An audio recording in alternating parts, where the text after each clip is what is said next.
చిన్నప్పటి నుండి బెవింటన్ గారికి బాగుండేది కాదు.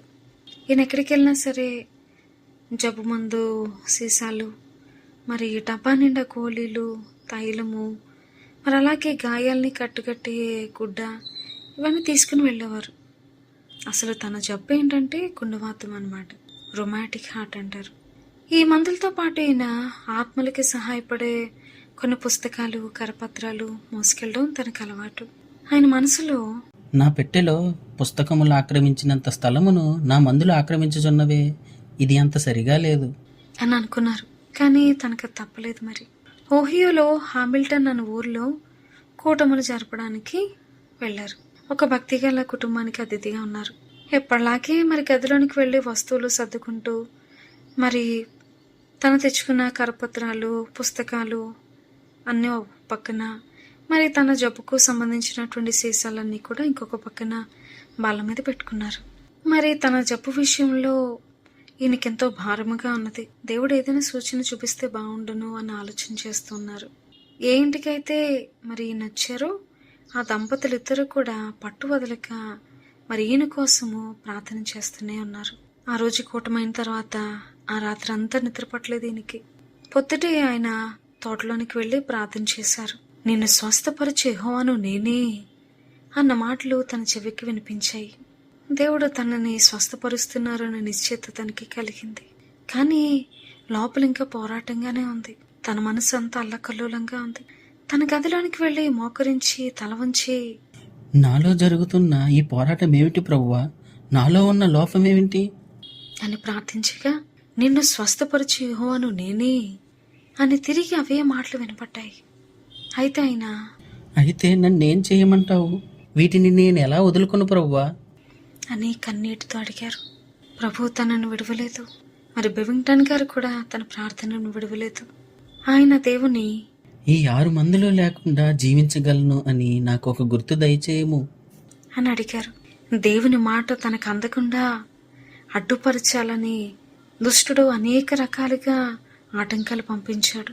అయితే ఆ అంధకారానికి మించిన దేవుని వెలుగు దేవుడు తనకు అందించాలని చూశారు. తనలో పోరాటం ఇంకా సాగుతుంది. 3-4 రోజులైనా సరే ఆ పోరాటం ఆగలేదు. ఆయన చివరిగా, ప్రభా, ఇది నా బ్రతుకులు అన్నిటికంటే పెద్ద పోరాటంగా ఉంది. నా మందులు పారవేయమంటే పోనీ ఒక చిన్న సూచన చూపించు, నువ్వు నన్ను స్వస్థపరచు అని మరలా ప్రార్థన చేశారు. అంతటా తనకు గల్లు గల్లుమని ఒక శబ్దం వినపడింది. తనకు ఒక దర్శనం కలిగింది.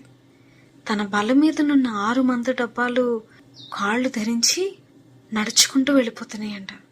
అవి బల్ల మీద నుండి జరజర కిందకి దిగిపోయి కిటికీ గుండా బయటికి పడిపోయాయి. ఆ గోళీల డబ్బా కూడా గోళీలతో గిలగిల్లాడుతూ బయటికి పడిపోయిందంట. ఈ దర్శనమే దేవుడిచ్చారు, ఈ దర్శనమే దేవుడిచ్చిన సూచన అని చెప్పి ఆ మందు డబ్బాలను పగలగొట్టి బయట పారవేశారు. తన గదికి తిరిగి రాక ఆశ్చర్యంగా తన గదంతా దేవుని మహిమతో నిండి ఉంది. తను ఆ ప్రభావమును తట్టుకోలేక ఏడ్చారు. బిగ్గరగా దేవుని స్తుతించారు. సంతోషంతో నవ్వారు. అప్పుడు మధ్యాహ్నము 3 గంటలైంది. అయితే వెంటనే సాతాను ఎదిరించడం మొదలుపెట్టాడు. ఎంత పిచ్చి పని చేసేతివి, మందులన్నీ నష్టపరిచితివి, మరలా కొనుటకు నీ దగ్గర డబ్బులు కూడా లేదు కదా, సరిగ్గా ఆ దొంగ ఊబిలోనే పడ్డావు. అయితే వాటిని బెవింగ్టన్ గారు పట్టించుకోలేదు. మరి మరుసటి రోజు సాయంకాలం కూటం ఉంటుందని చెప్పి మరి ఏర్పాట్లు చేస్తున్నారు. అయితే సడన్గా భోజనం అయిన తర్వాత ఎందుకో తన గుండె నొప్పిగానో బాధగానో అనిపించింది. 3 గంటల సమయంలో ఒక్క అరగంట ఆగితే చనిపోతానేమో అన్నంత వ్యాధిగ్రస్తులయ్యారు. నేను స్వస్థపరిచే యెహోవాను నేనే అని చెప్పారు కదా, దేవుని వాగ్దానాలపైనే నిలబడాలి అని చెప్పి తీర్మానించుకున్నారు.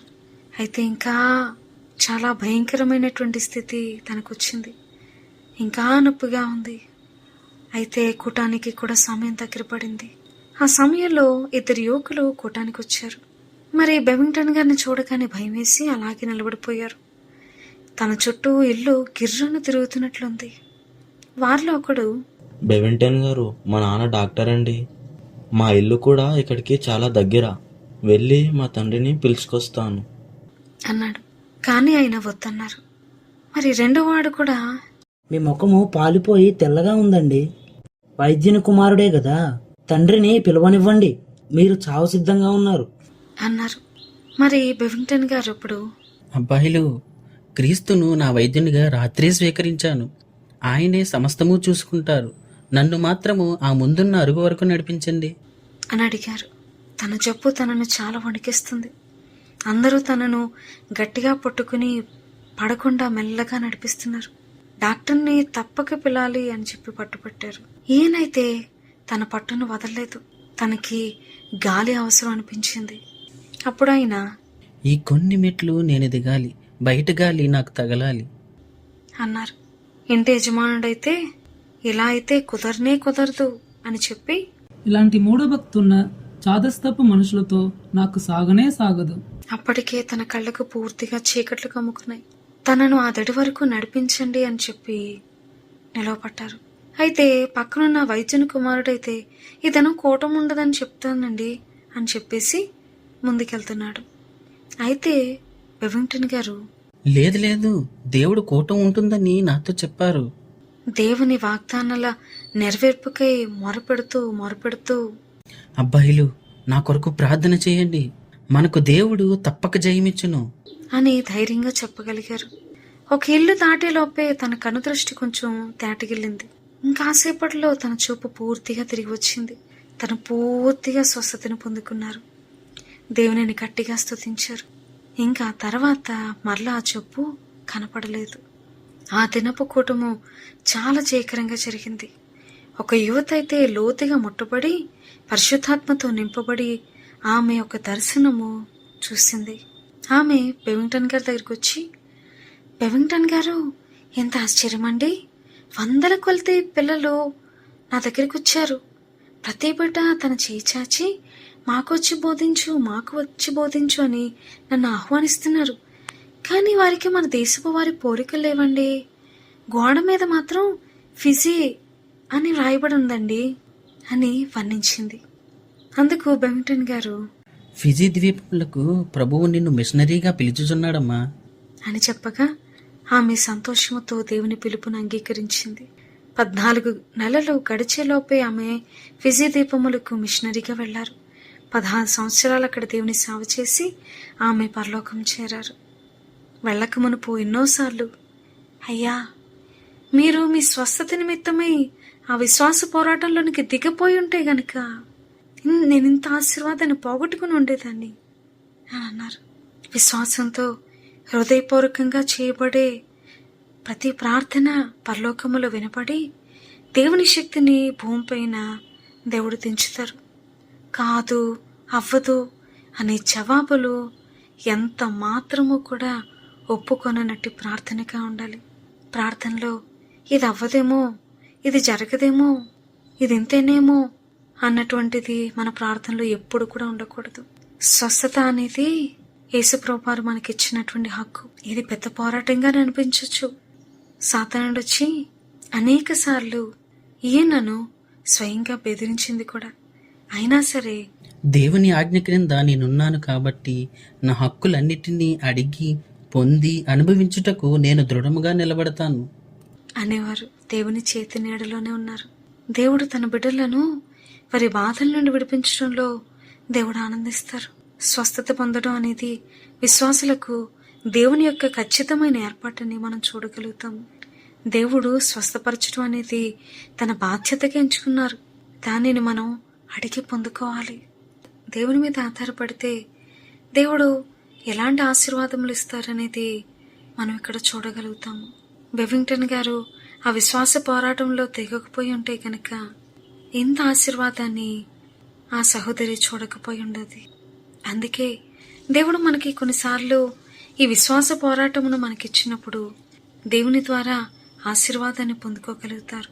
నీ వల్ల ఇంకొకరి జీవితము కూడా ఆశీర్వదించబడుతుంది. నీ స్వస్థతే కాదు, నీ ద్వారా అనేకల జీవితాల్లో కూడా గొప్ప కార్యాలు దేవుడు చేస్తారు. నికోల్స్ అనే అంధుడైన సేవకుడున్నారు. అతను పరిశుద్ధుడు కూడా. ఆ వ్యక్తి బెవింగ్టన్ గారికి బాగా తెలుసు.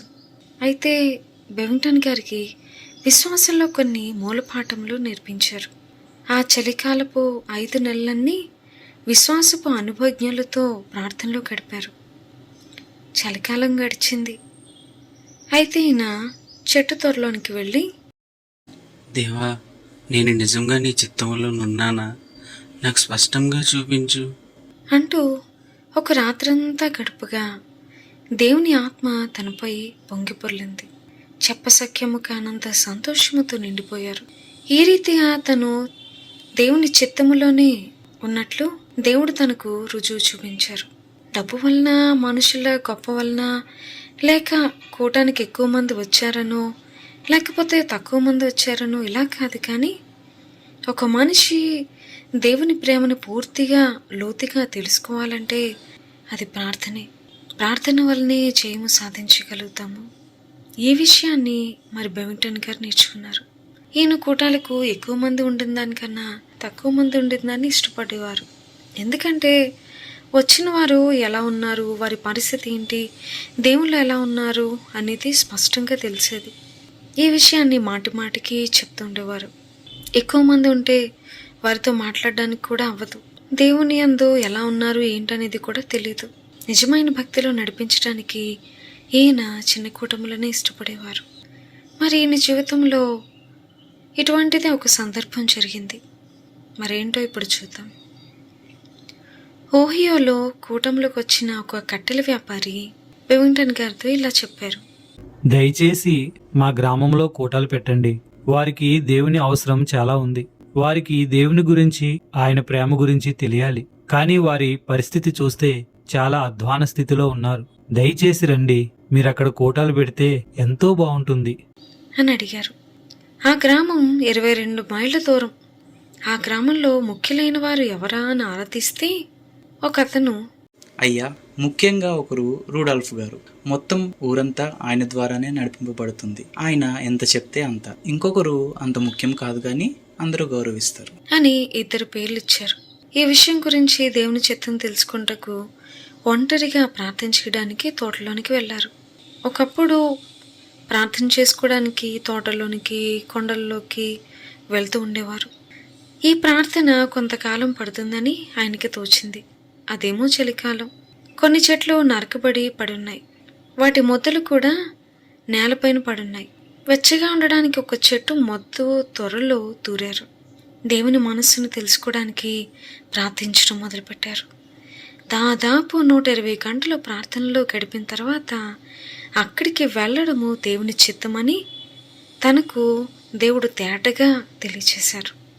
ప్రార్థనలో తన మనస్సు దేవుని మనస్సుతో ఐక్యపడేలా చేశారు. గొప్ప నెమ్మది తను ఆవరించింది. ఆ సమయంలో తనకు ఒక దర్శనం కలిగింది. అందులో తను ఒక రోడ్డును చూశారు. రోడ్డు పక్క ఇరువైపులా చెట్లు గుబురుగా ఉన్నాయి. అక్కడ కాలిబాట ఒకటి పోతుంది. ఆ బాటను వెంబడిస్తే ఒక బడిపాక కనబడింది.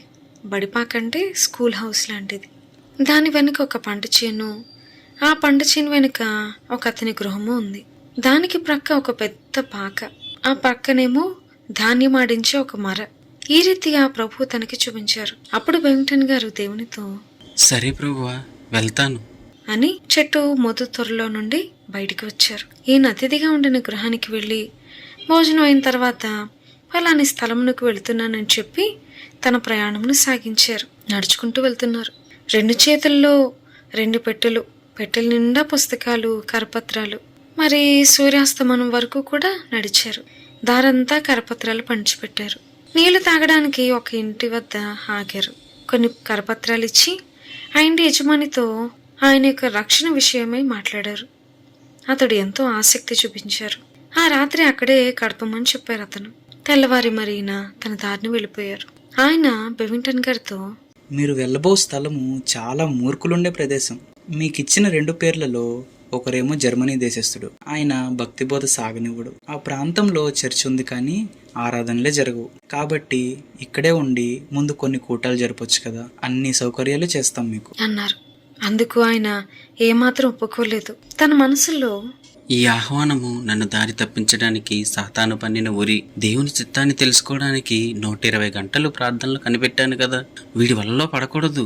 ఇది తనకెంతో లాభకరంగా అనిపించింది. ఇలా దేవుని చిత్తం తెలుసుకోవడానికి దేవునితో ఎక్కువ సమయం గడపడం అనేది చాలా శ్రేష్టమైనది. మరి ఇలా 120 గంటలు ప్రార్థన గడిపిన దానికి దేవుడు తగిన జవాబు ఇచ్చారా? మరి దేవుడు చూపించినటువంటి ఆ దర్శనము మరి తర్వాత కాలంలో ఏ రీతిగా నెరవేర్చబడింది? ఇవన్నీ కూడా మరి వచ్చే ఆదివారం వీడియోలో చూద్దాము.